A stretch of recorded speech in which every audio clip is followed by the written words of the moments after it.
Hello అందరికీ, మీ అందరికీ వరలక్ష్మి వ్రతం శుభాకాంక్షలు.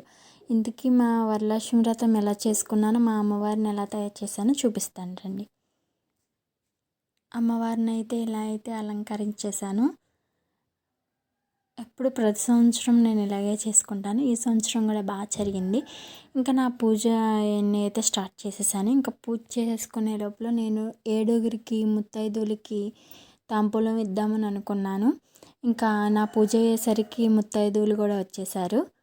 ఇంకా ముత్తైదువులు అందరూ వస్తున్నారు ఒకళ్ళ తర్వాత ఒకరు.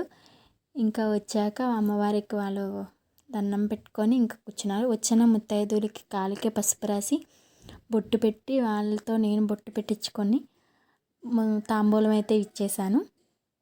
వచ్చిన 7 ముత్తైదువులందరికీ తాంబూలం ఇచ్చేసాను. అందరికి ఇచ్చి వాళ్ళందరి దగ్గర ఆశీర్వాదం తీసుకున్నాను. చాలా హ్యాపీగా ఉంది. ఈ సంవత్సరం కూడా బాగా చేసుకున్నందుకు చెప్పలేని హ్యాపీగా ఉంది. మీరు ఎలా చేసుకున్నారు? కామెంట్ బాక్స్లో కామెంట్ చేయండి. ఇంకా అమ్మవారికి ప్రసాదం తయారు చేసాం కదా, వచ్చిన ముత్తైదులు కూడా ఇచ్చేసాం. నన్ను కూడా వేరే వాళ్ళు పిలిచారు తాంబూలం తీసుకోవడానికి. ఇంకా వాళ్ళ ఇంటికి అయితే వెళ్తున్నాం. నా వీడియో నచ్చితే ప్లీజ్ సబ్స్క్రైబ్. బాయ్.